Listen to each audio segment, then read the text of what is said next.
Hey, Shalom Yahal Ba'ashim Yahushai Brakathum to the brothers. Shalom Yahal Shamar Ilathah Ba'ashim Yahushai to the sisters. This is the ISUPK side of 1 West 125th Street, Harlem, New York, under Commander Joe Yohana. You understand? This is the ISUPK Las Vegas Tuesday Brotherhood class, and I am Precinct Officer 500 Iraq. You understand? Today, as the title says, we're going to be going over how your life has meaning when you're serving the Lord. You understand? And of course, we're going to be, I'm going to be bringing out scriptures. You understand? We're going to be breaking that down scripturally. You understand that your life will actually have meaning when serving the Lord. You understand? In other words, your life really doesn't have meaning. You're not living a meaningful life, I should say, right? You're not living a meaningful life if you're not serving the Lord. You understand? Because all you're really doing in reality, just point me up, Bubba Shot.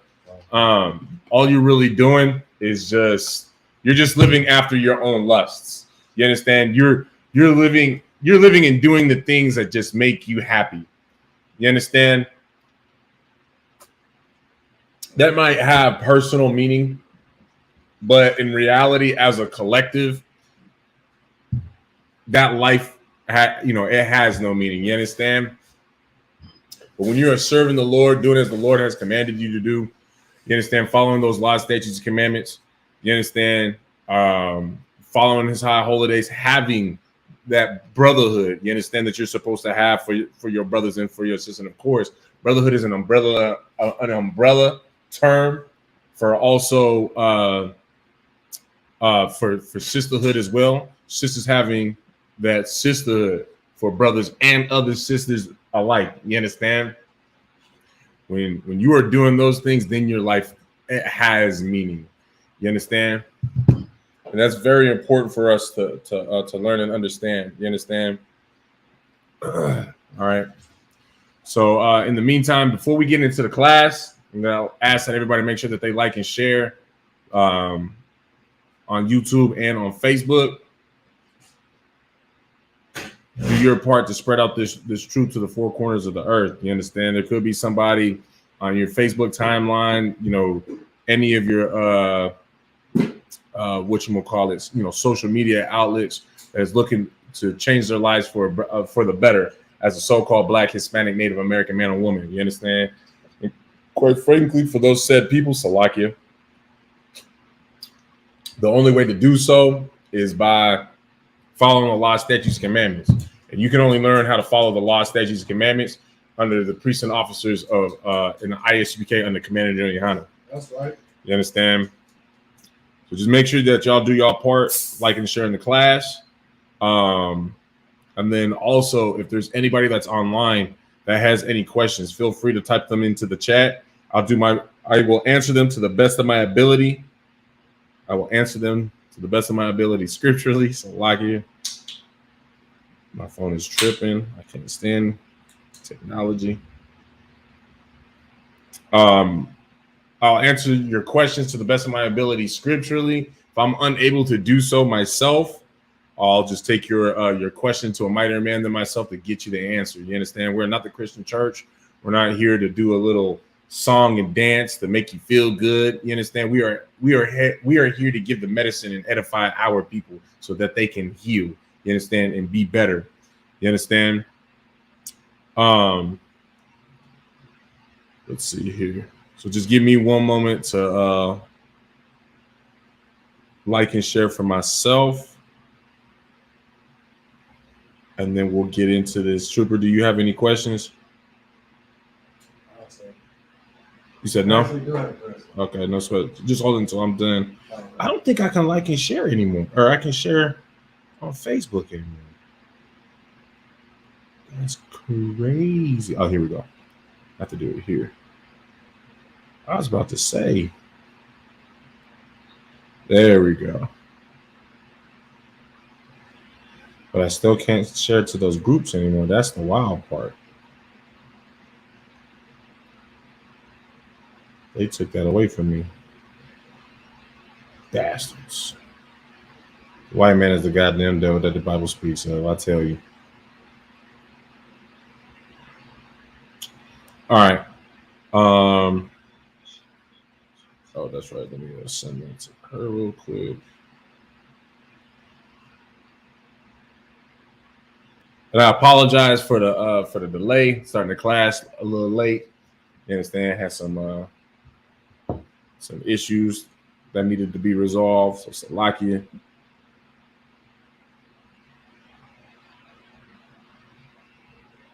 All right. So you said that you have questions or a question? Yeah, that's right. Is it like, I don't know how to really word this question. Do to the best of your ability. I met somebody in a fake Israelite group. Okay. What is the proper process in bringing them into life? All right. So all right, something like that is what you do is the same way. It's basically going to be the same answer as if you're trying to work on bringing your mother, your father, somebody in your family. We're using that one or this one. All right, that's what. You're trying to bring a family member into the truth, and how do you do that? As you yourself, because you're a trooper, how do you do that?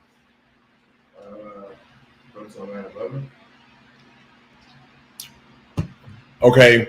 I could bring it up and talk to him about it and show him, but well, you got to remember that it's not your right now. It's not your place to be teaching right now as a trooper. You're supposed to be learning. So if a family member is asking you, being inquisitive about, the scriptures and whatnot, okay, how you break this down, what should you do? Yeah, you point that brother, that sister to to an officer who was actually authorized to teach, right? So the same thing would apply with this brother, but now the difference is this brother thinks that he already this sister thinks that she has the truth. Is this a sister that you're trying to court or anything like that? Okay, so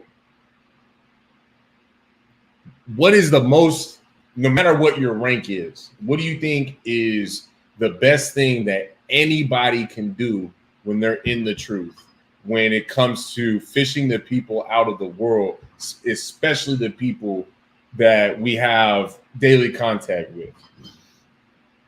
What do you think is one of the most important things? Probably it actually is the most important thing. What do you mean by that? Right, don't sugarcoat nothing or hide anything. Right. Okay, I mean, no, like you're right. Of course, you should be, keep it real. But what do you think is the most important thing that you can do? I mean, yeah, that's the only way I can word the question without actually giving you the answer. Okay, hell, I mean, I damn near would have to take brotherhood. It goes alongside with brotherhood. It's pretty much hand in hand because it's something you're literally doing.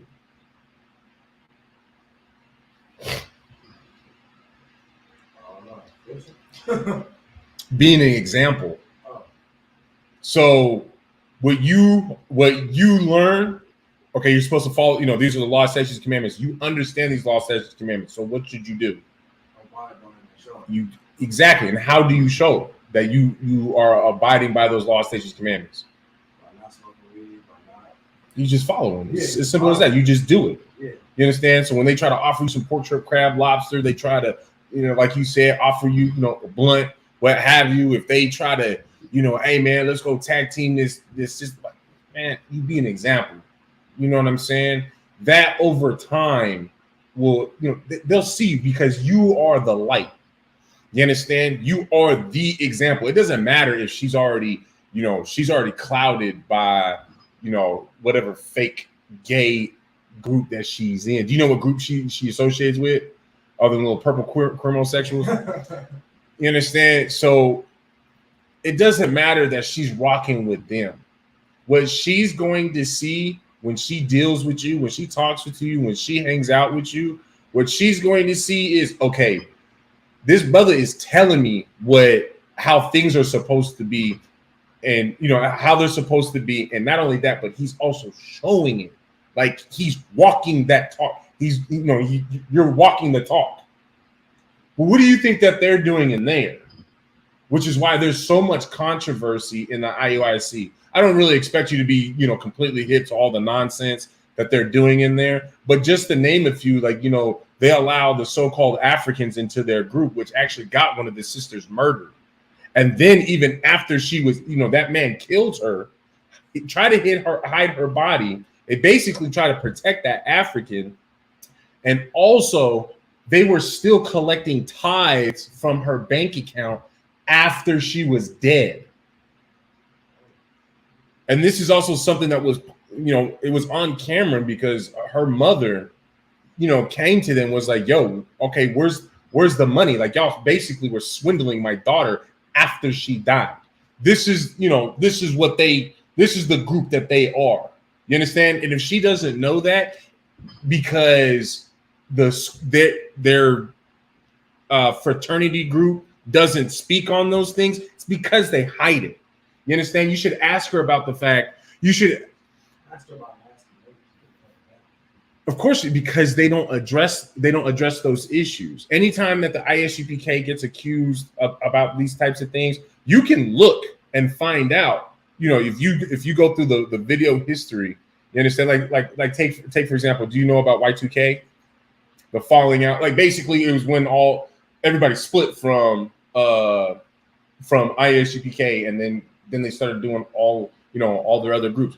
Jeremiah Hyman has a breakdown on why that happened, what exactly happened. And he actually has several of them.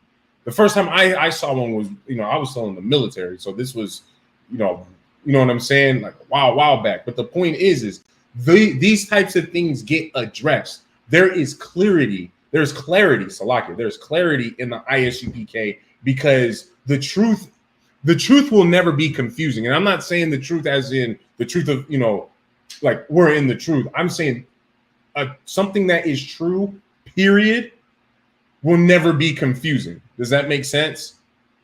So, and then on top of that, you can, one thing you can ask her in particular, ask her about that affidavit she has to sign to even go into the school, where they're not allowed to disclose things that they teach and that they see inside the school. You understand? They have to sign something like that. But if you're all about the truth, being that example of the truth, why is it that you have to keep things secret? Why is it that you're allowed to open up a lawsuit against me if I speak about the things that you guys are doing? It's because they're doing something wicked and evil.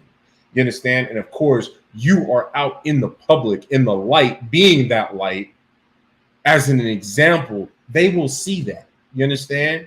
And at that point, it's up to them, because at the end of the day, not every fish is going to get hooked. Not every fish is going to get caught. You understand? It's who we can grab, who we can get. Of course, as priests and prophets of the Lord, we want all of our people to be saved. We want everybody to be, to gather together under one banner like we are commanded to, of course. But you also have to know when to wipe the dust off your feet. You understand? Pull that scripture for me, Baba Kashaf. Just Google it, wipe the dust off your feet, KJV, and it'll take you straight to it, unless you know where it's at. Grab that real quick.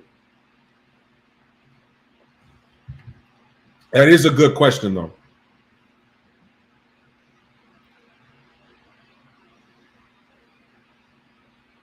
And then, of course, while the brother is doing that, just to reiterate, if there's anybody that's online that has their own personal question, I see that y'all are starting to slowly but surely walk into the class. If you have any questions of your own, feel free to post them in the chat, and I'll answer them to the best of my ability scripturally. Salakim. You understand? Go ahead. This is the book of Matthew, chapter 10, verse 14. Uh-huh. And whosoever shall not receive you, nor hear your words, when ye depart out of that house or city, shake off the dust of your feet. So do you understand what was just said right there? Break it down. Basically, when you try to give somebody the knowledge, they don't accept it, that's on them, right? Exactly. You did your job. You did what you had to do. Exactly. You did your job.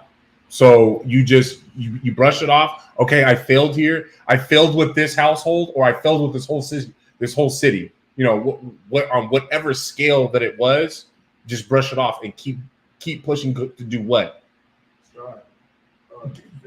Exactly. To keep doing your job. So in other words, don't have tunnel vision and be focused on mom, dad, brother, sister, cousin, aunt, uncle, or this sister, or just any brother, period. You understand? Because if they don't want the truth, they're never gonna get it. It's just like an addict. You understand? Because at the end of the day, being in the world, being a part of the world, they're addicted to the world. They are an addict. There's something in particular that they are addicted to, right?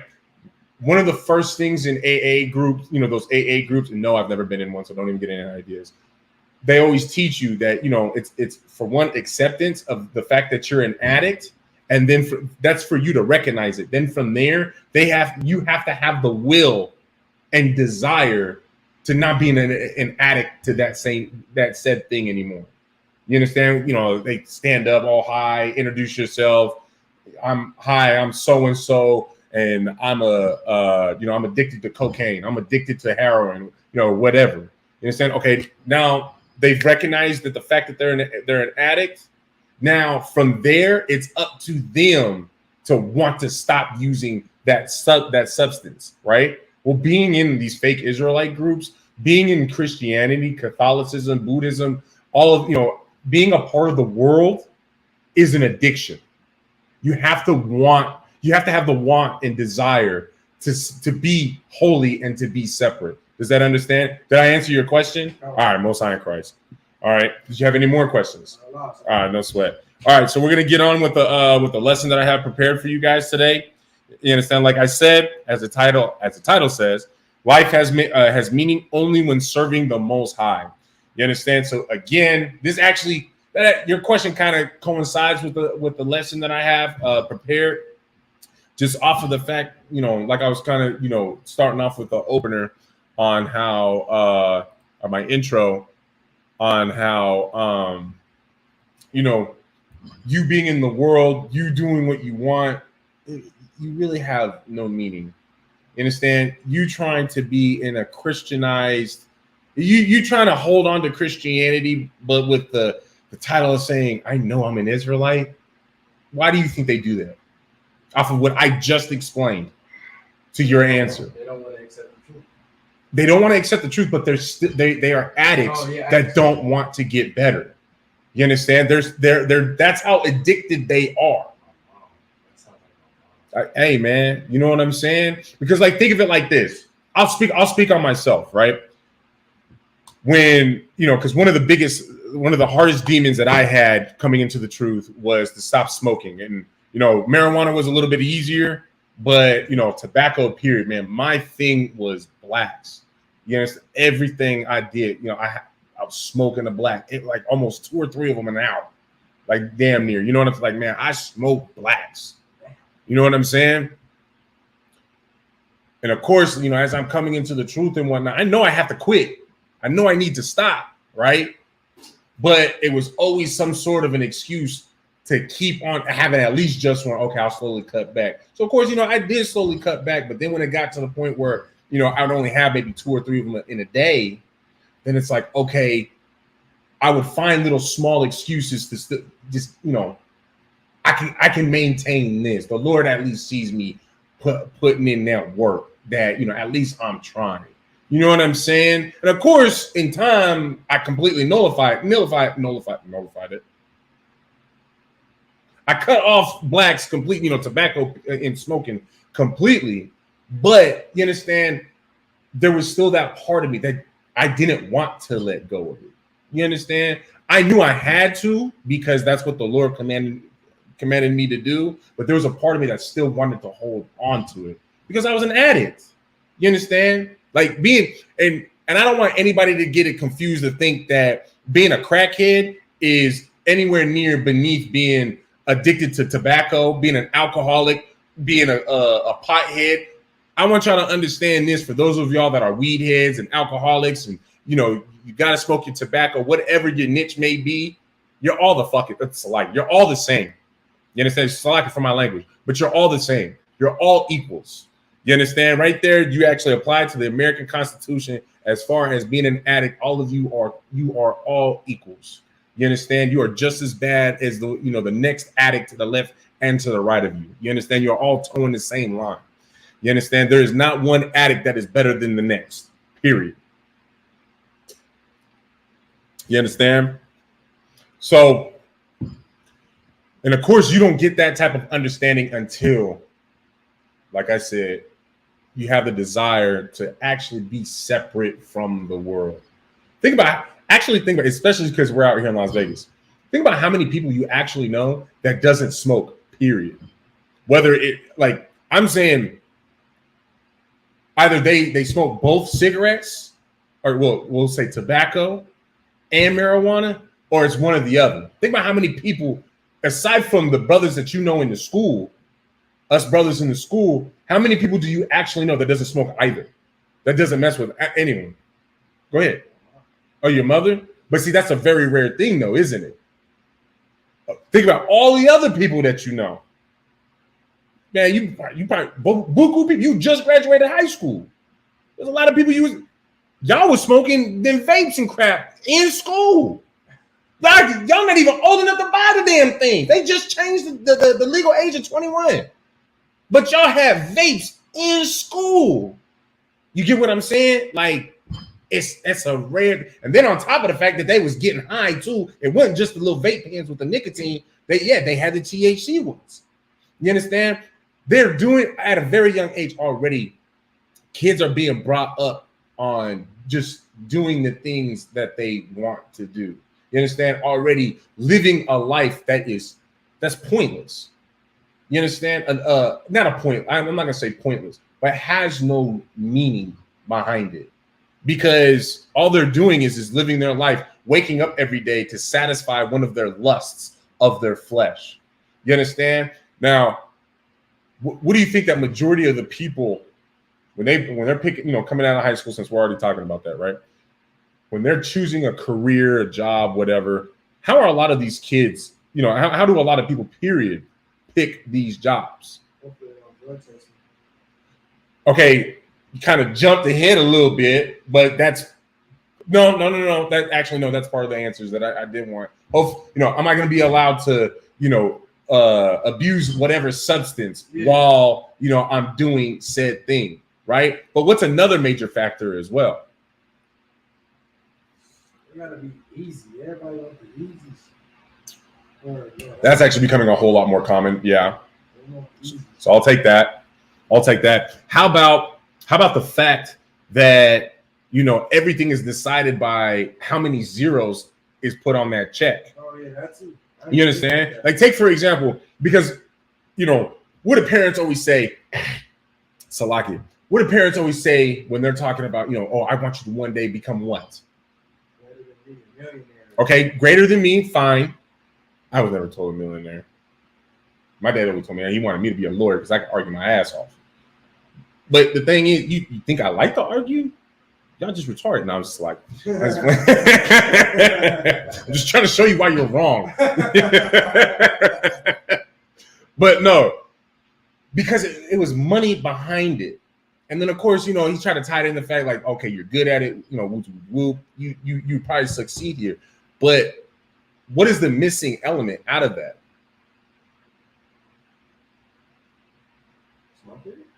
No, but don't hold on to, all of these lusts. I'm saying according to this, according to what the topic is.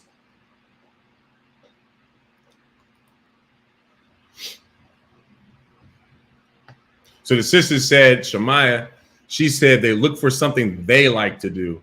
Not necessarily something that they like to do. Although that is, and so, okay, no, I'll take that answer because that is something. Oh, Salaki, she's talking about the kids. You're right. Something that they like to do. So in other words, they're trying to set themselves up for what? Confidence. What they want. Yeah. Just to keep them comfortable, like you said. Yeah. What there's a word in specific I want to use. Find the word. Yeah, the point is it's about them, right? when at the end of the day, what is our life actually about? What's the reason? And this is something that people wonder all the time. What's the meaning of life? What is the point? Do you know the answer to that? Oh man, there's another scripture I was going to bring out that I didn't have written down. I was going to write it down, and then it just left me. Oh.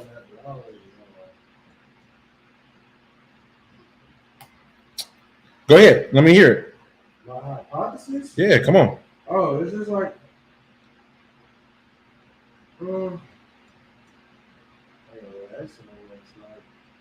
Yeah, what? It's like, it's almost like a game. It's like life is like a game. You can either make the right, like you either make, and it's based on, it's like a tree almost as well. Like you got a path for decisions, right? Take the left door, that's the right way. Take the right door, that's the wrong way. And if you go down the right door, and you took the wrong way, it's still a left door to go make another right way. And you can get back on track. Or you keep fucking up and going down the wrong way. Mm-hmm. It's almost like a game of like right or wrong almost. Okay. All right, no sweat. So we're actually going to get into it. So I wanted to see if you knew it. If there's anybody that's online, we got one scripture we're going to bring out first. And then the very next scripture after that, Deuteronomy chapter 10, verse 12, Baba Kashah. The very next one after that is going to be the answer to that question. You understand? So if at any given time, if anybody thinks that they can come up with the answer, the correct answer, of course, this is a class where we're edifying our people scripturally. So the answer is going to be found somewhere in the Bible. You understand? If you have the answer, then what's that? Yeah, it's laid out differently. That's fine. Yeah, on the board. Yeah, I'm not even going front. I'm still getting used to this one too. That's why I won't let this one go. And the funny thing is this one doesn't have the little tabs, but I can get to everywhere faster than I can with these little stupid tabs. Damn. Said 10 and 12, right? Okay. This is the book of Deuteronomy, chapter 10, verse 12. Uh-huh. And now, Israel, what doth the Lord what doth the Lord thy God require of thee? So this is a question that is being asked. You understand? What is it that the Lord thy God, what is it that he inquires of you? So in other words, the same question I just asked. You understand? Go ahead. But to fear the Lord thy God, to walk in all his ways, and to love him, and to serve the Lord thy God with all thy heart and with thy soul. Okay, so the sister Shemaiah said to follow the laws, statutes, and commandments. Now, sure, you're right. We're supposed to follow the laws, statutes, commandments, right? Right here, Moses is saying, he's asking, what is it that the Lord requires of you, right? But to fear the Lord thy God, to walk in all his ways, and to love him, and to serve thy God with all thy heart and with all thy soul. This is all that he requires you to do. You understand? We all have an understanding of that? Okay. All right, Most High Christ. Now, we're going to simplify this and this is where I wanted you guys to go to understand what the meaning of life is. The book of Ecclesiastes, chapter 12 and verse 13. You understand? This simplifies it beyond all measures. You understand? On what the meaning of life actually is. You understand? Hey, Shalom, Lord of Christ, sis. It's good to see you in the classroom. Make sure you keep tapping into the classes. Ecclesiastes, chapter 12 and verse 13.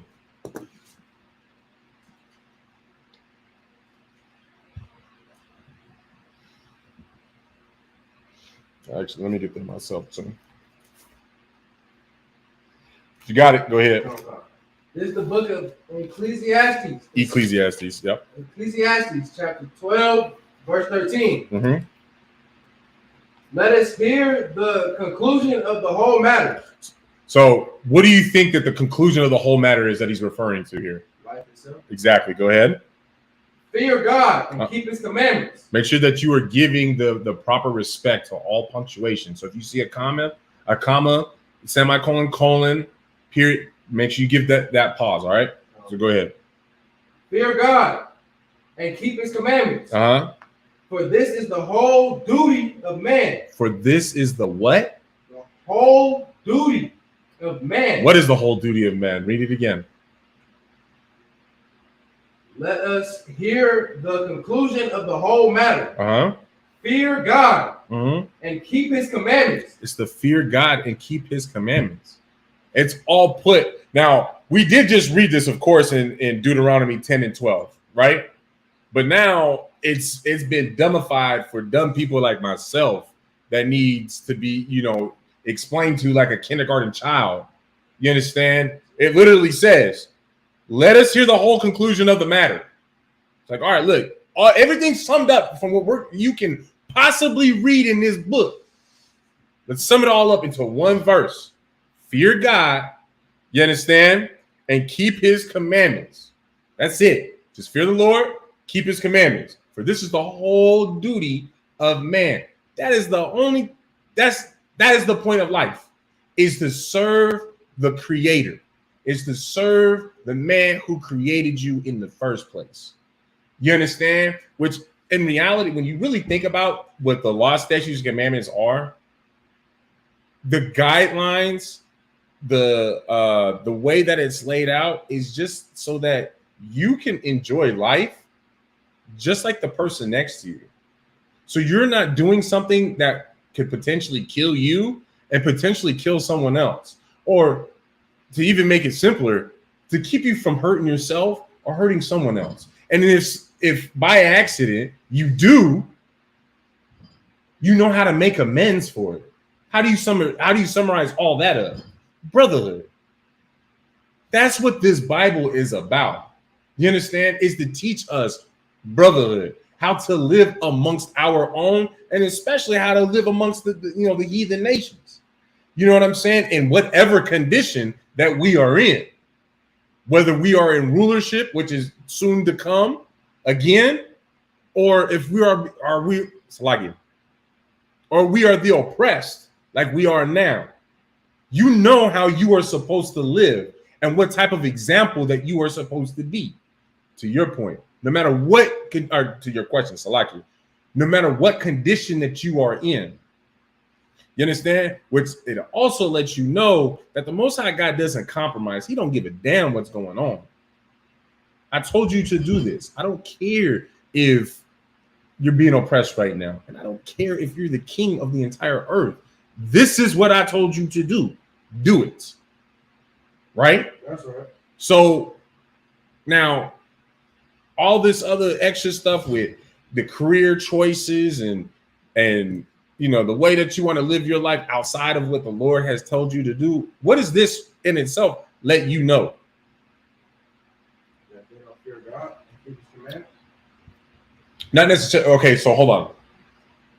Someone that does become a lawyer or a doctor, can they still fear the Most High God? Yeah. Are there brothers or sisters that are in the school that are lawyers, doctors, high-paying careers? No, you're right. Hell, I believe General Hyman is an actual doctor. He's a psychiatrist. No, he was they actually had a class on that. Well, General Major Johanna brought that out.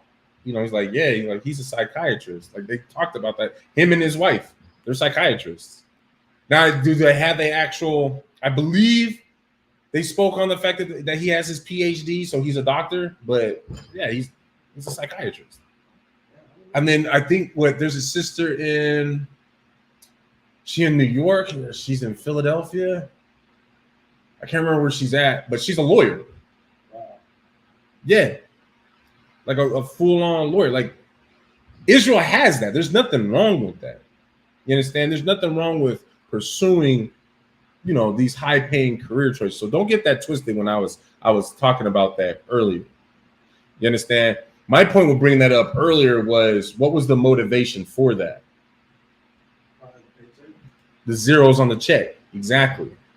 You understand? Which, you know, that's really what they wanted to do. You get what I'm saying? Because like for example, me right now, I'm going to school to become a veterinarian.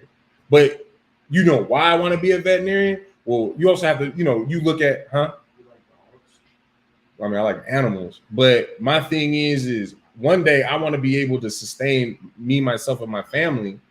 You know, understand?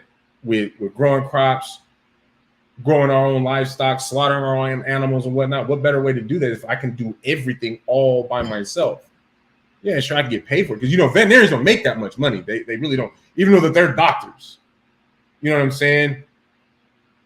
But what use am I also to the school as well? Because as you know, the UPK, this is my first wife. This is the only thing that really, you know, that actually matters to me. There's brothers that own land that have their own livestock. Instead of them having to go pay somebody buku money to, you know, give simple medication to their horses, whatever, why not just come to me where I'm not gonna charge you an arm and a leg to take care of your animals. Right. You understand? And quite frankly, Israel needs these types of professions. You know what I'm saying? We need lawyers, we need doctors, we need mechanics, we need garbage boys. You get what I'm saying? We need everything from the top to the bottom of all career choices. You get what I'm saying? It's just the reason behind it will let you know it being right or wrong. You get what I'm saying? Because if you're going straight for the zeros on the check, then chances are, not always, but chances are it's because you serve, that's your God. You serve money. And right. God you trust is them zeros on that on that dollar bill, right? Let's see. Shalom, Lord of Christ. Good to see you in the class. Agriculture, cattle, marriage, good life, hard work. Most High in Christ. All right. So let's go ahead and drop that now. We're going to go to the book of Psalms, chapter 111, verse 10. All right.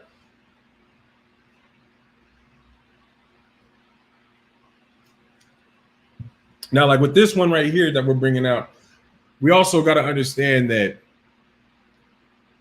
someone who doesn't know anything is pretty much what? Worthless, right? So what is one thing that we can all be on one accord with as far as Blacks, Hispanics, and Native Americans?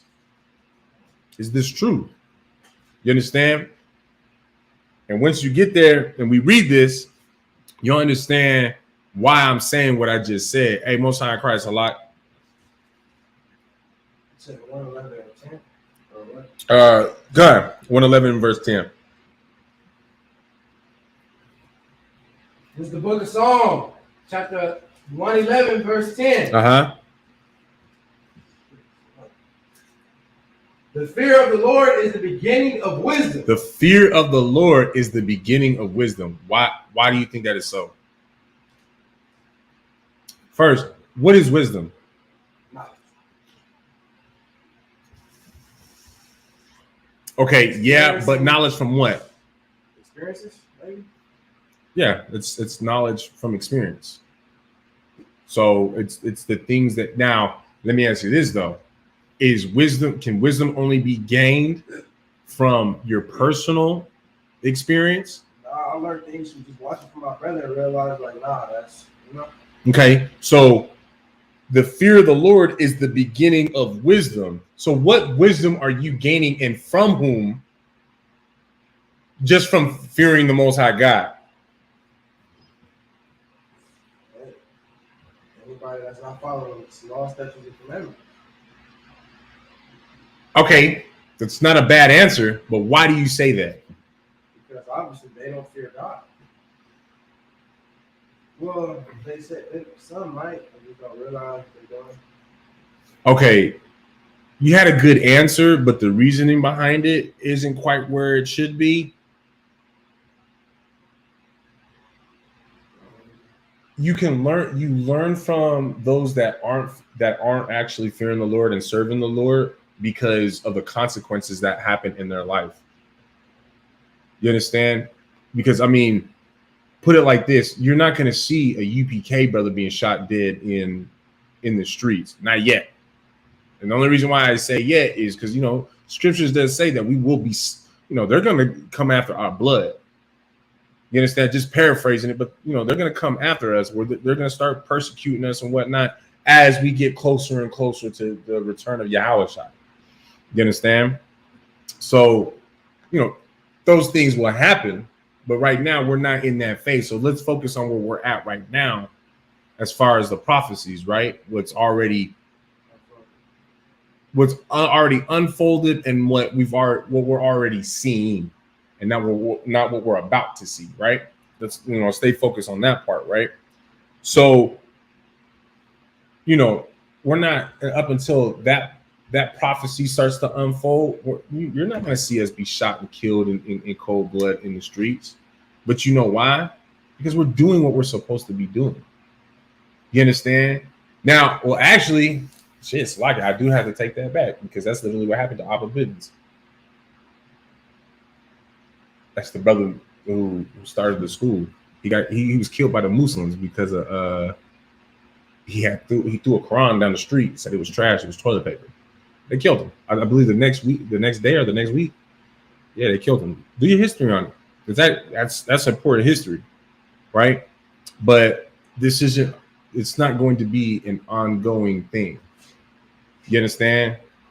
So because of course, while we're doing this work, the Lord is protecting us, right? And while he's protecting us, or while we are fearing him, he's going to, protect us so that we can do this work, right? Go ahead and read on.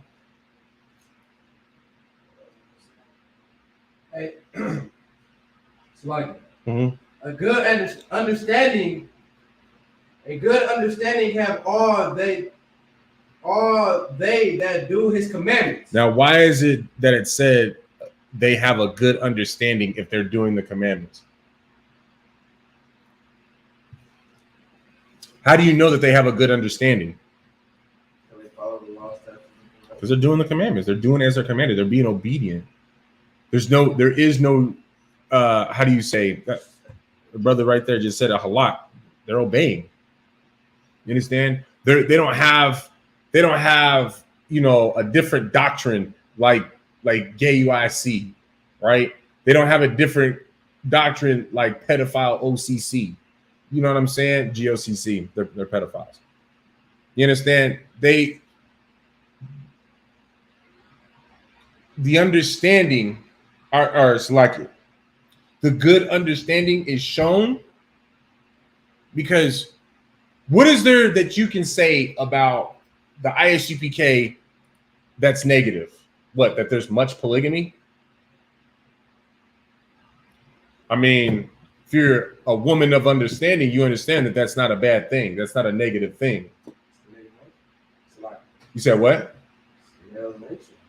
I mean, you know what I'm saying? And a man, I mean, like the brother said, it's damn near in our nature to desire more than one woman. I mean, you want to fight with nature. You know what I'm saying? Never mind. I'm not even gonna say that. That's exactly what it is. That's exactly what Nasty Nate. That's part of the reason why he Nasty Nate. He wants one woman to belong to him while he belongs to another man. That's what he wants. He's Nasty Nate. You get what I'm saying? Wow. It's harder to hide that nastiness in front of multiple women. But you understand, you can hide that nastiness from just one woman. How many? There's never been a scenario where a man was on the DL and got caught, but he had 5-6 wives. How many wives they always got? They just got that one. I only need one. Yeah. Okay. We know what that exactly, because it's too much of a hassle to deal with that nastiness. You understand? Because you got to hide all that time, all that. Yeah, you get what I'm saying? You're doing too much. You're doing way too much. Let's go ahead and read on.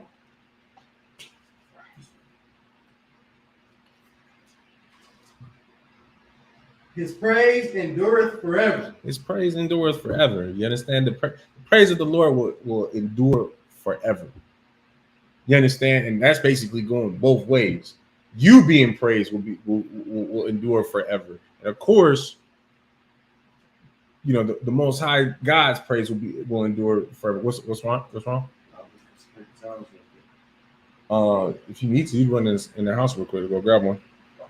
All right. So now we're gonna drop that.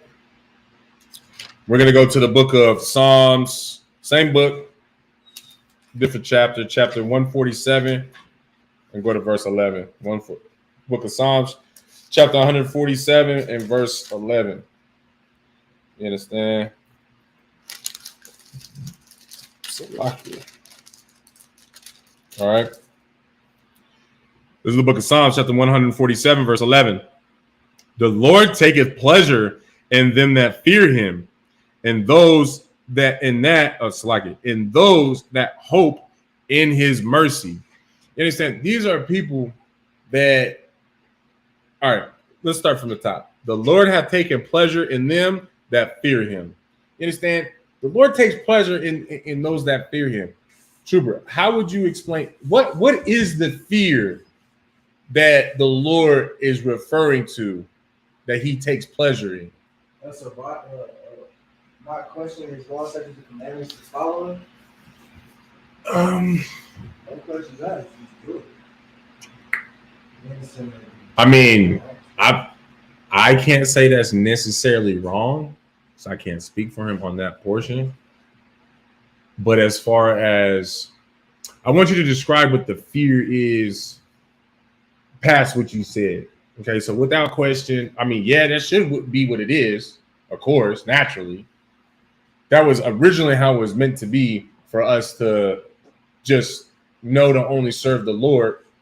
You know, and this could be a breakdown for another class, but you know, because that tree of good and evil was us learning why we're not supposed to eat pork, why we're not supposed to serve the other, you know, be a part of the other nations, right? Because I mean, hell, look at us today. Now we're getting killed and destroyed trying to be the best them that we can be. You get what I'm saying? So what's another reason?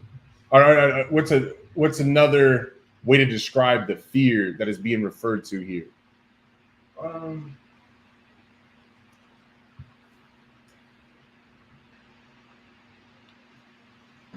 know. I can't even think of that. So do you think it's fear, like you hear the Most High's name, you hear Yahweh, and you just cower and you shaking your boots? Or you see the angels in the name of the Lord, you shaking your boots? That's a little different. You think that's what the fear should be? Nah, that's not just because you got to see an angel? Nah, that's not what it should be, but I don't know. And how about, to answer that question, look up oh man, how do we find this one? Let me look it up so I know that it's the right one off the top, and then I'll have you read it.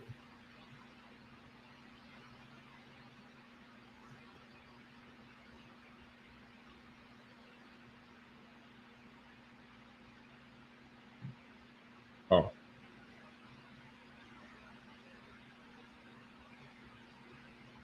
Here we go. Go to the book of Luke, chapter 2 and verse 10.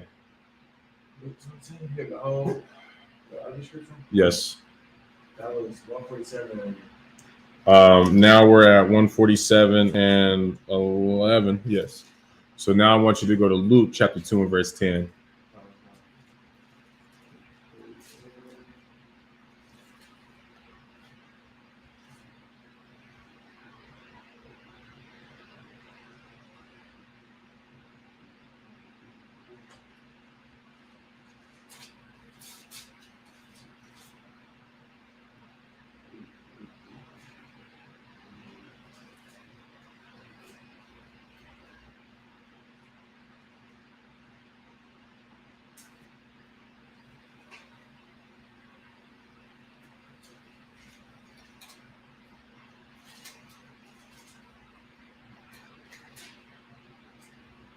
This is the book of Luke, chapter 2, verse 10. Mm-hmm. And the angel said unto them, So this is an angel speaking. Go ahead. fear not. Why do you think he's telling them don't fear? I'm scared. Of what? Read on. For behold, I bring you good tidings of great joy. Okay, so the angel is saying to them, hey, don't be afraid. Don't be scared. I'm here on good news. I have something, I have good news for you. That's going to make you happy. Why do you think he had to start like that, though? Probably looks scary. Huh? Probably looks scary. Because he looks, man, he's a terrifying. Have you read any of the descriptions of what the hell an angel looks like? Yeah. Like these cherubs, man, is not some, white people try to make it seem like is naked white babies flying around with white feathery wings. You understand, playing a harp because they're pedophiles, and that's what they want to see. That's what they want to see is naked white babies. You understand? And what's crazy is if you think about it, in all those little paintings, right, of where you see the little naked white babies, they're all boys. How do you know that? Because they draw in their little penises. Think about that. But think about it, but take that into consideration. No, I understand. How Christians and Catholics, what they want to think about. I mean, hell, why do you think pedophilia is so prominent in Catholicism? With the people who are supposed to be the example, they're so-called priests. Catholics? Yes. You understand? That's why they keep touching little boys. I mean, hell, all they do is stare at little stupid ass paintings of little boys flying around. I mean, I guess eventually you just start to have that desire. You get what I'm saying? But slack you. Oh, so angels, man, like the brother said, man, angels is a terrifying sight to behold, man. And that's why even the angel said, say it again. What did he say? Fear not, for behold. Behold. So for you to even be able to behold the angel in your eyes, man, he basically said, hey, hold on, before you freak out. You understand? Before you freak the hell out, because I know what I look like, and I know what y'all think about things that look like me. Chill. I got good tidings. I've got good news for you. You understand? Because he looks terrifying. So, do you think that's the type of fear that the Lord wants? Is when he sends an angel, you're just, oh, what did I do? Like almost like your mother or your father calling you by your, by that name or that phrase when you done effed up. That first name? You get what I'm saying? Do you think that's the fear that the Lord is talking about? Or what do you think that the fear is? It's kind of hard to say what the fear is. So the brother said, if you love him, you fear him. So if you love your wife, you fear your wife? No, man, I'm asking the brother a lot. No. You fear your wife, Hot? You love your daughter, right? Are you afraid of your daughter?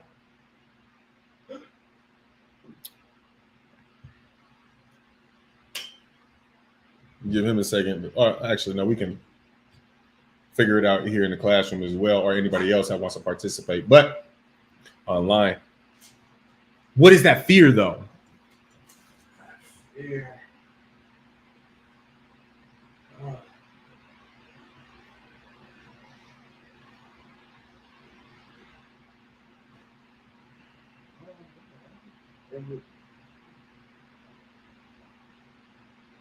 I say constant like that. The angels look like how they live. I guess they just. So what that fear is, God wants you to fear him in the sense of if you do something wrong, I basically gave you the answer. Exactly. You're afraid of what the Lord will do to you. Hell, you only discipline the ones that you love. There's a difference between discipline and abuse. When you love a dog and that dog shits and pisses in the house, what do? I mean, you might whoop his ass, give him a little pat, whatever. Me personally, when I was raising my dog, I always felt bad after I did it. You know what I'm saying? Because I was like, man, I know you learn it, but you got to know, like, you ain't supposed to do this, right? Now, people who hit their dogs that don't love the dog, that's abuse. Because for one, they're taking it too doggone far. They're going to be doing a little bit too much. But now they're hitting them without any love or commitment. That's being hit. That's hitting the dog, not disciplining the dog. Yeah, you understand what I'm saying?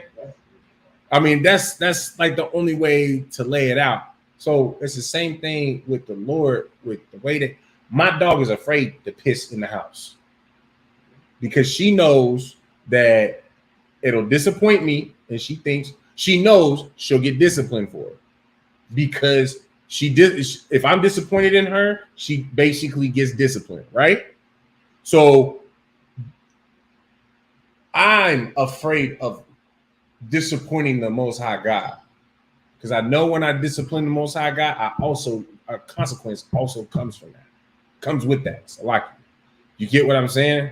And quite frankly, the consequence is a little bit worse than a flick in the nose or pat on the ass. But that's because you said what? You get what I'm saying? So that's what that fear is that fear is basically it's a fear of disappointment. Disappointing the Most High God. I don't want to disappoint you so bad. Whatever it is that you want and desire, I will obey. You understand? There's nothing wrong with your wife being fearful of her husband, but what kind of husband are you for her to have fear though? Is it because you're abusive? Or is it because you are a loving husband? You get what I'm saying? Are you an abusive father? Or are you a loving father? Because if you're being abusive, of course, there's going to be that other type of fear. It's another ball game. But if you are if you're a man of love and compassion, people will be afraid to disappoint you. And quite frankly, that's a lot more powerful than somebody being afraid because you can hurt them. Because eventually, a beaten dog eventually will bite back. You get what I'm saying? Eventually they'll bite. Right? I mean, it's just a matter of time before they work up the courage, right? Read that last part. Okay. Or just read it from the top. Come. This is the book of Luke, chapter 2, verse 10. Oh, no. Go, Salaki. I forgot you're on there. Oh. Go back to Psalms 147, verse 11. Okay. This is the book of Psalms, chapter 147, verse 10. 11. It's like, the Lord taketh pleasure in them that fear him, and those that hope in his mercy. So does it make a little bit more sense on what it means, like with those that fear him?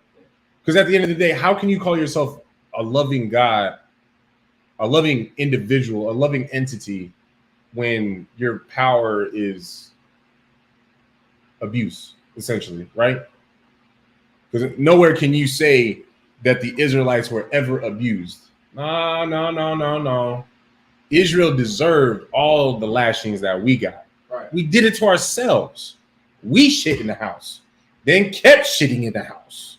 So it's only natural the Most High is going to kick us up out. Get the fuck out of my house. Like, get the hell out of my house. Right. With the ass whooping. You get what I'm saying? Because in fact, there was actually a time where the Lord said that he will not call us his people for a time. It completely ignored us. That's part of the reason why Christ had to even come on the scene, to be the mediator. You get what I'm saying? Oh, God. Then, of course, it says, in those that hope in his mercy. So in the time that we are receiving our mercy, how would you explain that? And in those that hope in his mercy. How would you explain that? The ones that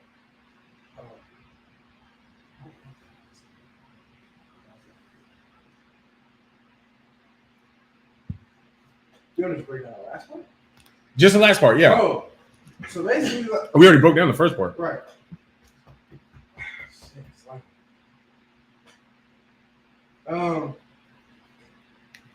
Hoping his mercy as in like praying for knowledge, for wisdom. No. So that no. I don't know. No. So he takes pleasure in those that hope in his mercy. The Most High is pleased with those that have hope in the midst of their mercy. So, in other words, like how us all the time, how we talk about the fact that, man, I shouldn't even be here. I know without the truth, I'd be dead. You understand?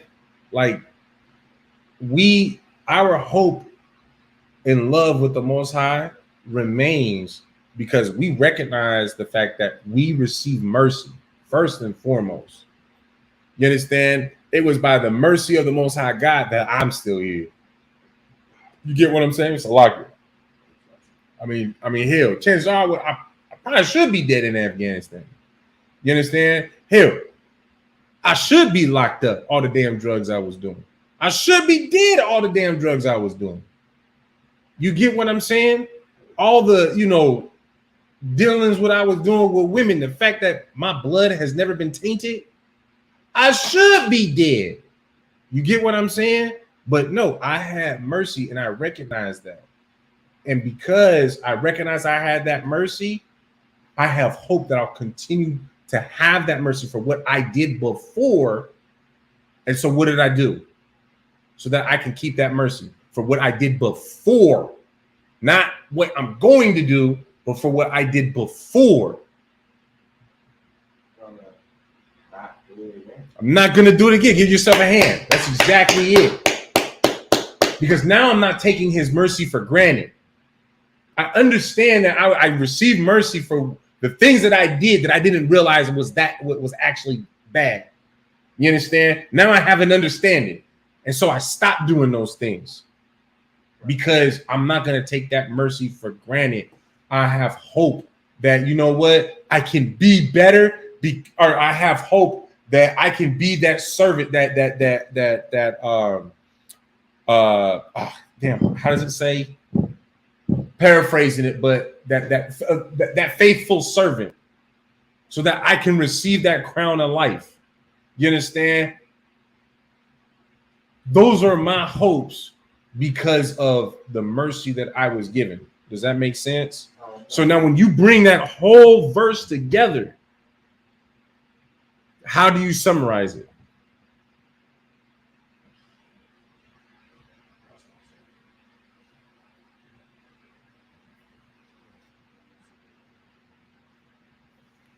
So the ones that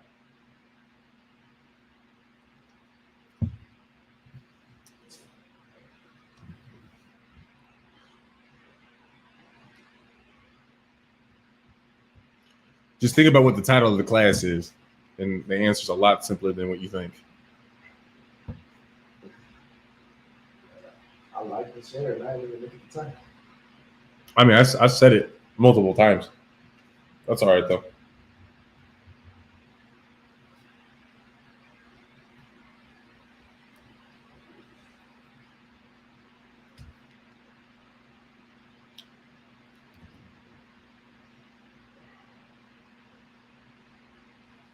When you live a meaningful life, as in follow the Lord,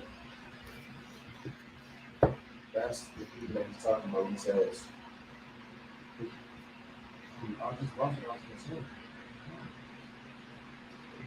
So the title is "Life Has Meaning Only When Serving the Lord."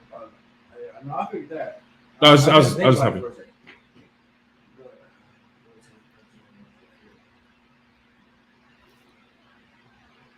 He takes pleasure in the ones that follow them, and the ones that hope in his mercy, meaning the ones that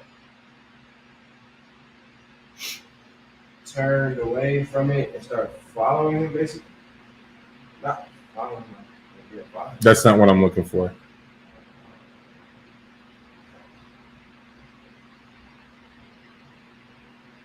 You want to take another stab at it? I'm trying to collect my thoughts. It's a while.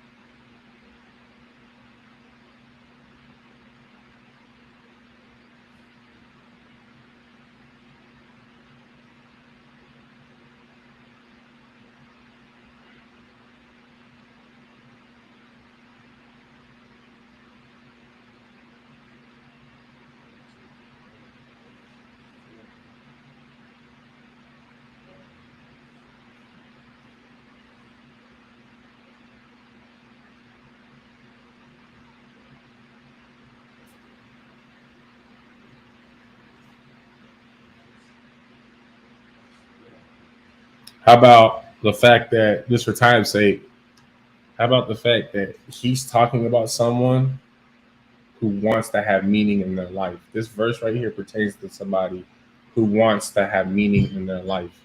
Their life, that's like, who wants their life to be meaningful. Because what are they doing? I'm trying to tell you, man. That's why you got all them fat ass knots on your foot.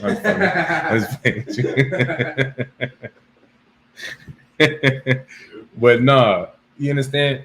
He's taking pleasure in somebody that fears him. He takes pleasure in someone that has hope in his mercy. Well, someone that fears him and has hope in the mercy that they're receiving from the Most High, obviously, what are they doing? They're following the law, statutes, commandments. They are trying to make their lives meaningful. You get what I'm saying? Because I mean, hell, you could be this great prime example. I can't think of the doctor's name, and actually, I want you to look it up for me real quick. The first doctor to perform open heart surgery. First of all, do you at least know what ethnicity he was? Can't think of his name, but you're about to find it right now. His name, right? Huh? He was a nigga. But I think I know exactly what you're talking about. But I mean, obviously, something as great as that, or even how do you say it? Like open brain surgery or whatever. Guess who did that? Dr. Williams? Huh? Dr. Williams? Oh, well, you were just saying. No, you were just saying in general, or you wanted his actual name? Yeah, I wanted his name. You know, Dr. What Williams? It just says Dr. Williams. Dr. Daniel Hill Williams. I was gonna say they won't even say his first name, because look at how little they even think about this man. What little regard that, and this is like turn of the millennium type of medical surgery. You understand? I don't think, as great as the technology that we do have when it comes to medicine, I think that some people don't realize that we are literally still in the adolescent ages of medical technology. You know what I'm saying? Where like this is just, it's hardly even scratching the surface, because up until we get to the time of Slovakia, I shouldn't even say we, up until, if the Lord, the Most High, allows it, which obviously he's not, because of, we know what happens in the end days, all of the pestilence that will happen, or the pestilence is disease, right? I believe so. That's no, I think pestilence is the attack of what is disease? All the diseases that are going to be attacking the population because of, you understand, the Lord killing them off. Yeah, that's what. You understand? The white man, Salakia, the medical technology, their medical technology will never get to that point where, you know, where it's truly, how do you say, truly pivotal. Now it's small pivot points, but that's because Blacks, Hispanics, and Native Americans are performing these miracles. You understand? Like open heart surgery, successful open heart surgery, or the separation of Siamese twins, or, you know, brain surgery. You understand? All of these just crazy surgeries. And this is just the medical field. You understand? Our people are doing it, but yet it's damn near meaningless. It's almost pointless. Of course, it's of great use to, you know, those that need it today, that need it tomorrow. But, you know, from today to the time, you know, the day before Christ returns. You understand? Because what you got to understand is we go into the kingdom, we're not going to deal with diseases. We're not going to have diseases. And you know why? Because it's not going to be allowed for you to eat bats so that we can have a coronavirus outbreak. You're not going to be able to have sex with sheep because, or like, you're not going to have sex with sheep, so we'll never have gonorrhea. You understand? So all that bestiality, homosexuality, all of those things that the Lord tells us not to do in the first place. Again, the way that the Most High had set up all the laws, statutes, and commandments is so that you can have longevity in your life. And of course, so that others around you can have that as well. Everyone has the potential to have a long-lasting life. You just don't need to, you know, as long as you're not sitting there eating things, putting things in your mouth, I should say, as an umbrella term, because I mean, you know, you got them purple people. Y'all know what I'm talking about, them purple people. You know, the people that Nasty Nate leads, right? Putting all sorts of manner of things in their mouths, right? You got people eating all things that they're not supposed to be eating. And of course, diseases are going to come that way. You understand? All right. Kind of, you know, I'm going to try and speed it up just a little bit because I want to get some more verses out. So let's go ahead and drop that. And Salakia for my sidebar. Y'all know I'm terrible at that. I've actually talked about it to my my English teacher. You know, actually trying to get further educated, but you know, on how to work on that, trim myself with my writings and my speakings. You know what I'm saying? So it's kind of giving me little tips here and there and whatnot. But let's move on, right? So the book of Proverbs, chapter 1, verse 7. The fear of the Lord is the beginning of knowledge, but fools despise wisdom and instruction. You understand? So this right here, of course, is reiterating what we had already read. You understand? The fear of the Lord is the beginning of knowledge, right? But it also gives you the flip side of that. You understand? So it lets you know if you don't care for wisdom or knowledge, you're a fool. You understand? Because you despise the wisdom and instruction.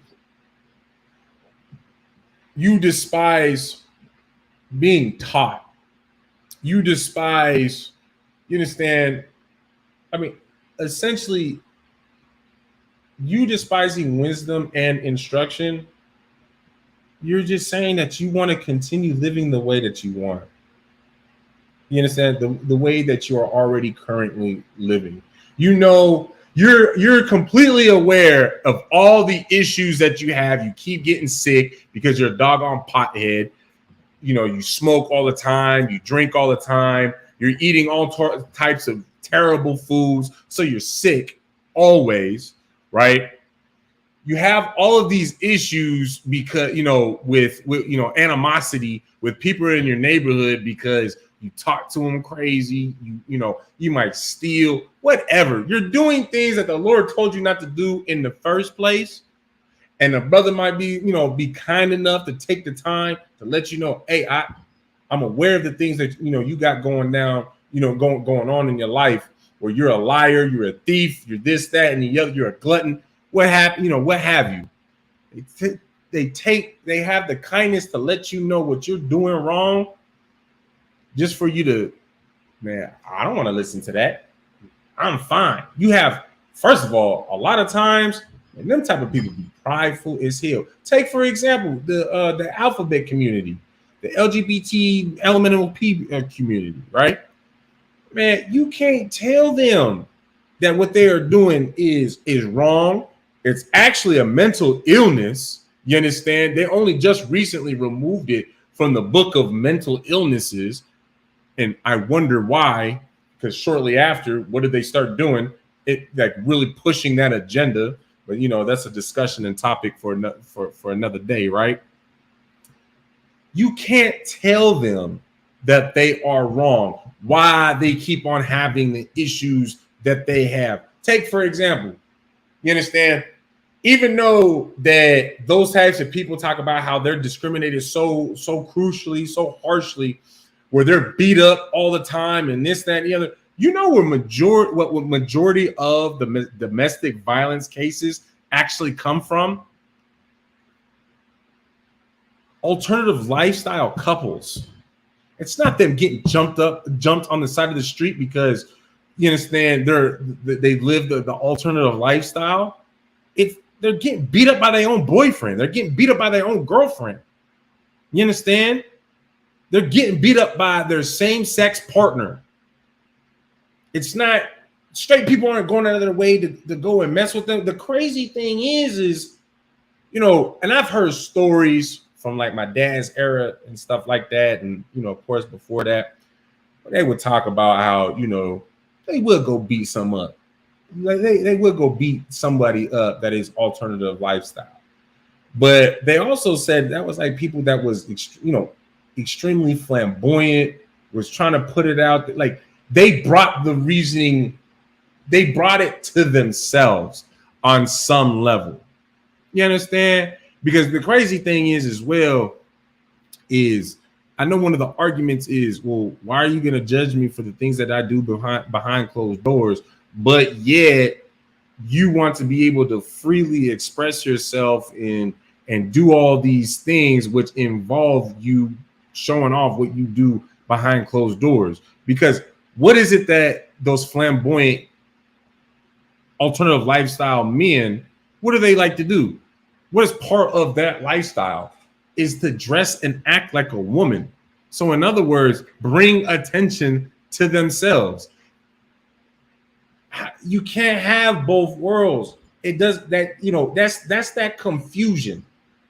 You understand? So for that to happen to you, hey man, like I'm not, you know, the scriptures doesn't say to go out of your way to go and, you know, put hands on somebody like that, you know, in a violent manner.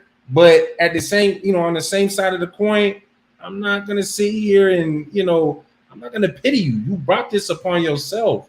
That's like you having a wad of cash. You know, actually, prime example, right? Because me and my real, we've entertained the thought of moving out to Mexico. And of course, one of the big things that I've asked, you know, because granted, my appearance and then, of course, the appearance of my two sons, right? I'm like, okay, so you got all these stories and whatnot about, you know, the cartel and whoop. Like, what are things going to be like if we were to go out that way? And with her and her whole family, you know, mind you, they from Mexico, damn near go to Mexico almost every other month. Like, they back and forth all the time. I tell you, man, the cartel ain't going to mess with you if you're not putting yourself in a position to be seen. In other words, you're not drawing attention to you. There's nothing wrong with you having money. You got money, then cool.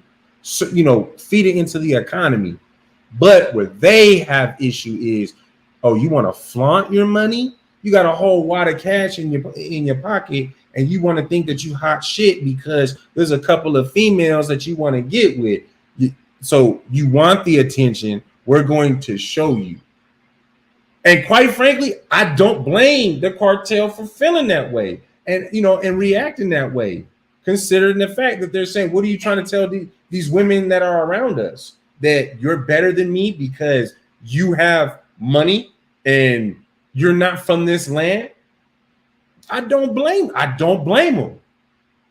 You get what I'm saying? But it's small little fixer-uppers. You get what I'm saying? But of course, those type of people don't want to hear that because they're what? What does the scripture say right there? But fools. You understand? A fool will despise that wisdom and instruction. You understand? That wisdom is experience, is knowledge from experience. You understand? So you wanna despise that that knowledge from experience, man. That's on you. I can't. I mean, I can't feel bad. You did this to yourself. You was warned. You was forewarned, and still did it. You understand? And in fact, chances are people even put you on game how you should even act. Just because you got money, you can do whatever the hell that you want in any town in Mexico. But you chose to, be at the, in the spotlight when you was instructed not to do so. You was given that specific wisdom not to do so, but you chose to do otherwise. What's up? We're at Proverbs 1:7, but we're about to push to Proverbs 23:17. Was somebody just knocking? No, it's bro. We in the middle of June. That was fireworks, man. Don't get me started. Yeah, I mean, about to cut the class and go grab my pistol. Those are fireworks, man.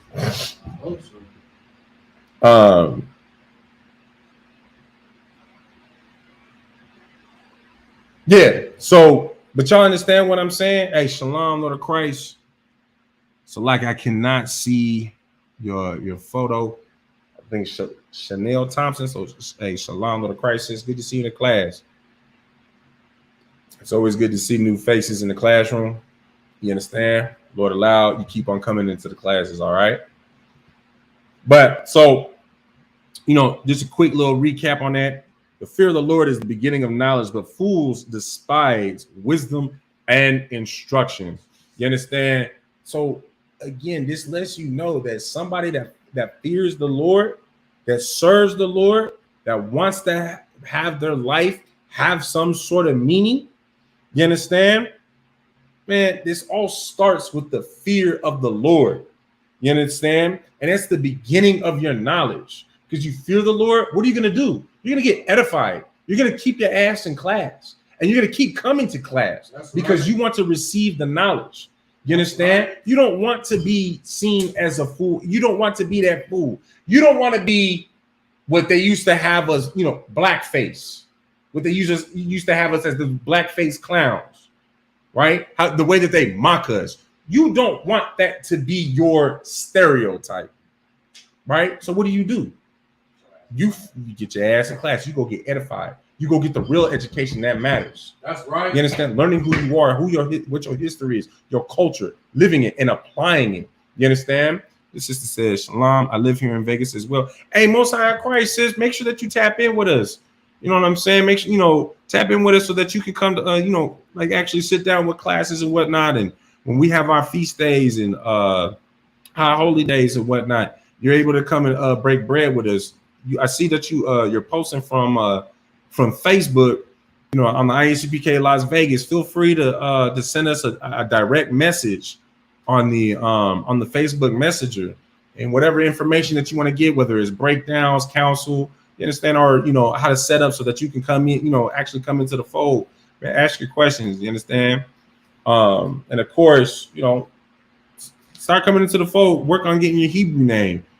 I'll tell you that right now. One way that you can start on that is you make sure that you continue with a persistent appearance, signing in and checking in the classes for 90 days, and that will qualify you for a Hebrew name. You understand? But yeah, it's just it's good to have you in the class. What allow you have one? Was it given to you by the ISUPK? Did you give yourself one? Where did that come from? If you don't mind my asking.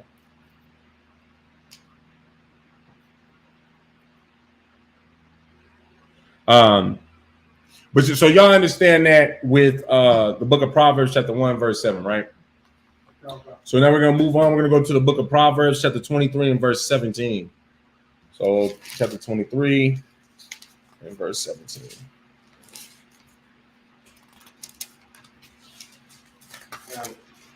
Yeah, go ahead and read it when you got it. Oh, you said Proverbs. Yeah, Proverbs. All right, no sweat. That gives us a little bit more time. And if you don't want to post that in the chat, that's fine. Like I said, feel free to reach out to us in our direct messages. You know what I'm saying? And you're able to have a private conversation with us. And Lord allow we get edified, right? But like I said, nonetheless, it's good to have it. I changed it myself years ago. It's Kasafia, Israel. Okay. I tell you what, sis. I think you should contact us, reach out to us. Most High Christ, yeah, you should reach out to us. You know what I'm saying? Let's get you in these classes, and that way we can get you right. You understand? And yeah. So, but of course, if you do have any questions for the class, any questions about the scriptures, whether it's on topic, off topic, always feel free to post your question in the chat. Okay. I am the bar says ain't no thing. All right, go ahead and read that when you got it. This is the book of Proverbs, chapter 23, verse 17, right? Come. So like verse 17, let not thine heart envy sinners. Hold on. Oh man, I went to the wrong verse. It's like, go ahead, read that from the top. No, sir. Nah, I messed up. This is the book of Proverbs, chapter 23, verse 17. Let not thine heart envy sinners. But be thou in the fear of the Lord all the day long. All right, break that down, Trooper. Of course, always bit by bit. Don't try to break down the whole thing. Bit by bit. So break down that first portion. Let not thine heart envy sinners. Do you understand what the word envy means? To like be jealous almost. Yeah, right. Yeah. Okay, so don't be jealous of a sinner. Like just because they doing whatever they want to do don't mean it's right. Like you're supposed to follow the laws and commandments as said in the Holy Bible. Okay. And nothing more, nothing less. Don't envy, don't be jealous. Don't. Oh, I wish I could. None of that. So why shouldn't you envy a sinner though? Because they're a sinner. Okay. You're going against the Lord. You're supposed to be with the Lord. Okay. I mean, now can you give me any type of precept that would go along with what you just said as to why we shouldn't envy a sinner? Or yeah. I'm talking about hair right now. So. Go to 1 John 5:3.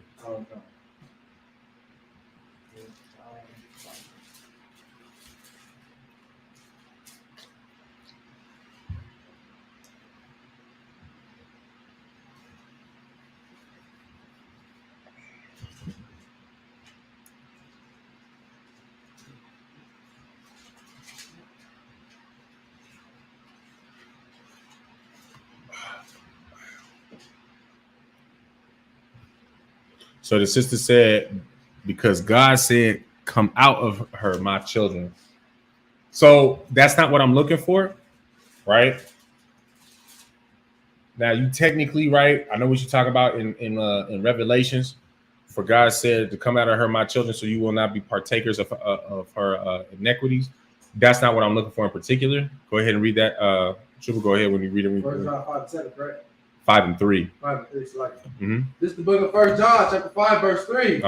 For this is the love of God. For this is the love of God. Go ahead. That we keep his commandments. And his commandments are not grievous. So for the love of God is keeping his commandments.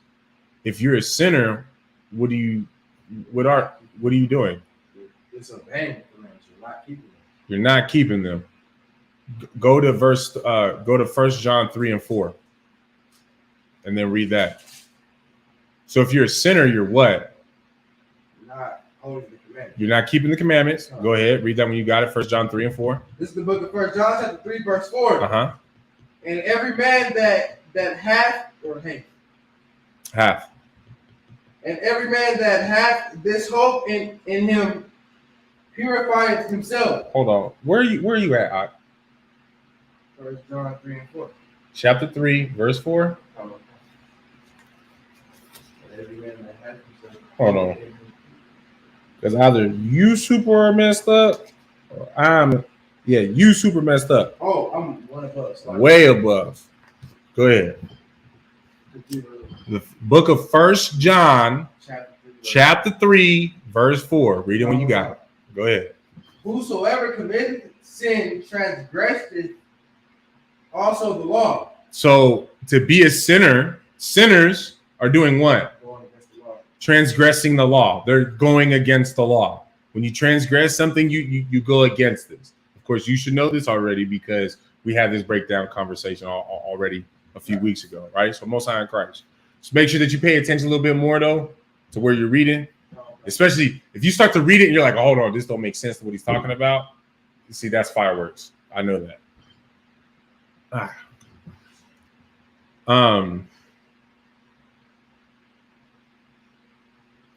Damn it. Where was I saying? Yeah. To where what I call out. You know what I'm saying? So if you start to read it, like, oh, hold on, this don't make sense to what he's, what the topic is, or even if it's a slight little sidebar, all right, hold on, Salakius, reread what you're looking at. You know what I'm saying? But ain't no thing. Because it's a big thing, especially in a classroom, not as big of a deal. But think about it in the context of getting familiar with doing something like that, because you are, you read at camp. You're a camp reader. Right. You get what I'm saying? Okay. So, just keep that in mind, all right? Okay. Go back to where we were at in Proverbs 23 and 17, and then continue breaking that down.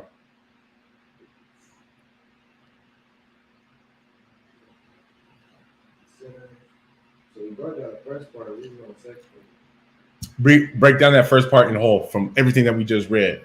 Now I want you're in this seat right now, explaining to me, the Christian. This is my first day in class. Explain that to me. All right.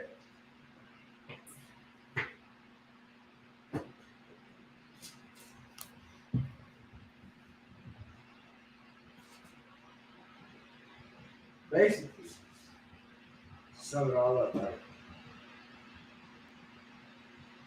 You're not supposed to envy or be jealous of anything that goes against the law, statutes, and commandments that you are holding. That you're commanded to hold, okay. Right.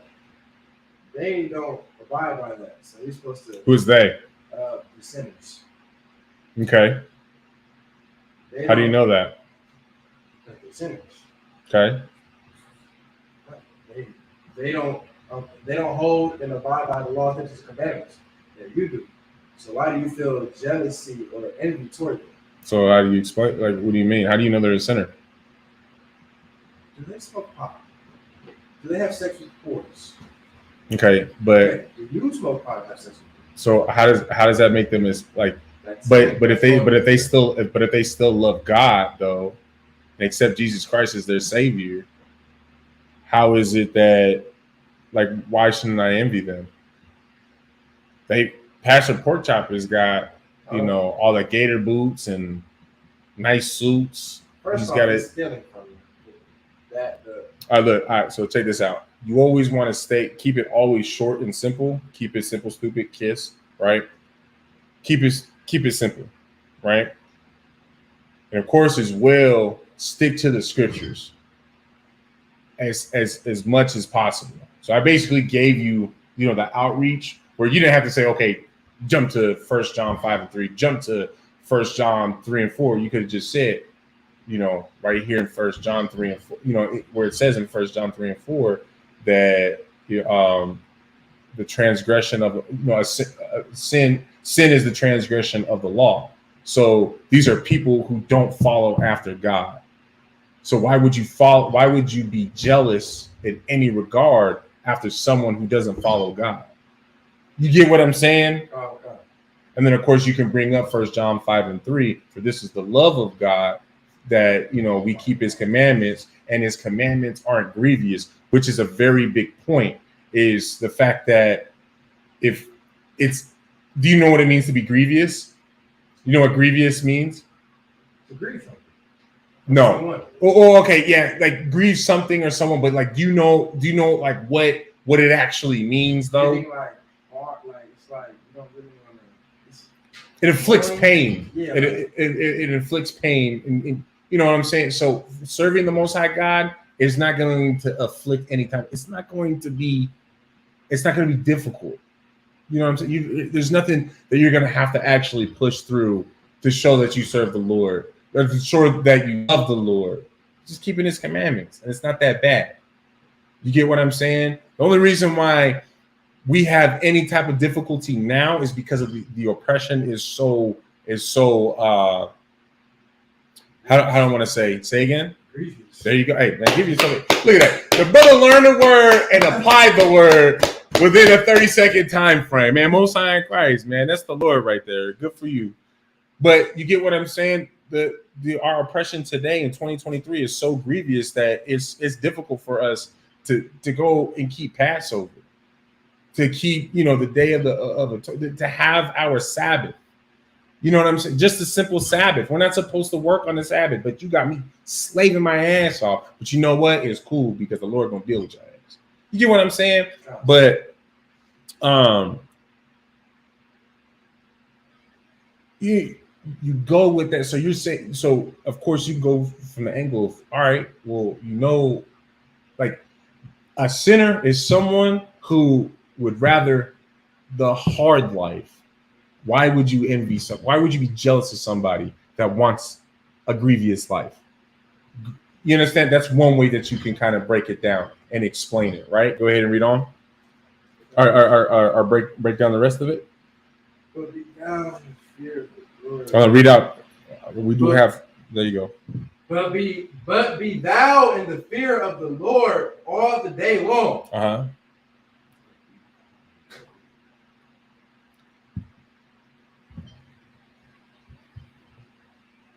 Always. I promise you, you're thinking too hard already.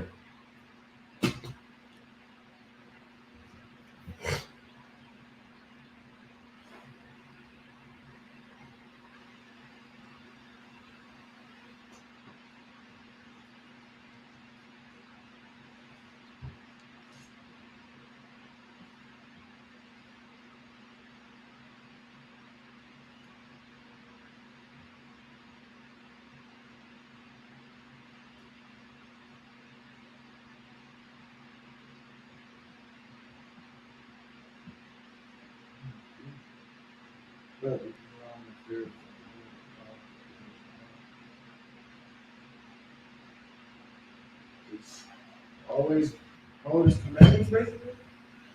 Okay, yeah, hold His commandments. That's one way you can say. But be thou in the fear of the Lord all the day long. At all times, you should be in fear of the Lord. You should be serving the Most High God. Always, you're always being watched, right? There is no clocking in and clocking out of serving the Most High God. There is no clocking in and clocking out of fearing the Lord. Always, any and all times of the day and the night, your mindset is, I don't want to disappoint the Most High God, like we had talked about earlier, right? Because you disappoint the Lord, you got your consequences that soon follow after, right? So at all times, the law, statutes, and commandments is basically at the forefront of your mind, where you're like, you know what, the brothers, the sister, a brother, a sister, my mom, my dad, uncle, whatever, ask me if I want to go do this. Hold on, what is it that they're trying to ask me to do? Will this offend the Lord? Are they trying to set me up to do something that will offend the Lord? Take, for example, right? Of course, there's nothing wrong with having, sisters have a girls' night what's that? No sweat. There's nothing wrong with, like a girls, the sisters having the girls' night. We're actually about to close it up in a second. So if you just hold it just real quick. There's nothing wrong with that, right? So there's a sister that had posted on Facebook not too long ago. I'm not going to disclose her name or anything like that, but I'll share the story, right? She had talked about how it's crazy how a girls' night out can turn into a happy birthday party. So in other words, she was beguiled into believing that she's just stepping out to go hang out with the girls. You know what I'm saying? Give her husband a break from whatever, or give him, make it easier time for him to go see his other rib or whatever. This, you know what I'm saying? But she go get her own time, relax, put some heels on, whatever the hell she was gonna go do, right? Get some time to herself with the girls, right? Well, she gets there, come to find out, it's yeah, not a quinceañera. You would know if it was quinceañera. Like that ain't no, that is not something that you just figure out at the last minute. They, come to find out, she get to wherever they was all linking up at, and they was at the bar, restaurant, whatever, because it's somebody's birthday. You get what I'm saying? Now let me ask you this real quick. Did the sister do wrong? The one that showed up, did she do wrong? If she stayed, yeah. If she stayed, yeah. Now when she figures out this information, that's when you got to make the decision whether you're gonna follow the laws, such as commandments, and separate yourself from that because you don't celebrate and you don't do all that, or you're gonna just say fuck it because it's like you're gonna just say screw that because you're gonna have fun. Okay. That's all right. No sweat. So, I mean, yeah, that's exactly it. Now, the sister, of course, was going to do the right thing. She got proper guidance from her husband. But the thing is these people in the world are going to try and get you to slip up and do these types of things so that you won't serve the Most High God. They want you to serve what they serve. You get what I'm saying? They will go completely out of their way. What's wrong? Oh, they'll go completely out of their way to do what they can to get you to be a sinner just like themselves. Right? What was that verse 17, right? Okay. So again, chances are this was a little bit later at night, what have you, and they say, man, step out. She stepped out. This is nighttime. Y'all think the Lord sleeps? How about we put it like this? Because we don't know. We don't know. No, we don't know. Nobody knows. It's not. Yeah. But does the eye of the Lord ever close? Now, what did I just break down? What I just said. The eye of the Lord, meaning. How about I say it like this? The watchful, the watching eye of the Lord. Does that ever close? No. What do I mean by that? He's always watching. So the Lord never sleeps? You're always being watched. Whether he's asleep or not, you're still being watched. So you think that the Lord himself is watching all of us individually himself? So how is it that we have 7.4 billion people and increasing, and the Most High God is able to watch each and every single one? There you go. So you should have said that. You should have led with that. You get my point? Okay. So no, that's exactly that. There's, the Lord has his subordinates. Right. Think of it like this, right? The Most High God is the owner, creator, founder of McDonald's. You think that the Most High, aside from like the very beginning, when he had to come up with the recipe to, get going with, so that he can start hiring managers and supervisors and all, the chain of command of subordinates. Do you think once all of that was established that the owner of McDonald's was flipping burgers? Hell no. If the owner of McDonald's is still alive, do you think that he's flipping any burgers? He might make an appearance, with a camera crew. Day-to-day, something goofy like that, just for some media publicity, just for publicity. Yeah. You know what I'm saying? But aside from that, you really think that this man is taking orders and making food or anything like that? When, goddamn it, at the time that he was even started it, and this doesn't relate to the Most High God, but he was making real burgers back then for less than $1, a whole meal, about $1. First of all, but secondly, You get what I'm saying? Like, it's not even the same process anymore. So he probably don't even know how to do it himself anyways, if he were to try to today. But you get what I'm saying? He has subordinates. But when the success of the company happens, whether it's in an individual building or all of McDonald's as a whole, worldwide, who gets all the credit? The founder, McDonald's, right. McDonald man, or whatever. I don't know his name. I don't give a damn. He's a devil. I don't give a damn, right? So we're not looking that up. But you get what I'm saying? Yeah, okay. He gets all the credit. So it's the same exact thing with the Most High God. When we say that the Most High God is always watching you, who's watching you? The angels, like you just said, right. The subordinates. But who gets the credit for the fact that the Most High has the knowledge of, or Salaki, who gets the credit for the fact that everyone is being watched when it's not him personally watching them? It's him, because he is the owner. He runs this shit. Exactly. He is the creator. There was no finding anything. There was already burgers when McDonald's was getting down. The Most High made all of it and just said, hey, go maintain this. Go make sure that they're maintaining this. Go create this. Go create. I made you go create it. Who knows what the actual process was, because it's not written. Because we don't know if something made the angels itself. We don't know if he himself, started taking, molecules and all this together, and that's how the angels were, or if he has something else that made it, that he made. We don't know the process. We don't know the chain of command. You know what I'm saying? The point is that he did establish a chain of command and a way for things to be, for shit to roll downhill. The shit that we have as Israelites is to keep and maintain earth. Not that it's shit, but y'all get what I'm saying. Y'all get my analogy. You understand? It's for us to keep and maintain earth. Law, statutes, and commandments. You understand? Make sure that we keep that balance on the face of the earth. But of course, all that balance and whatnot is not going to come forward until into the kingdom. You understand?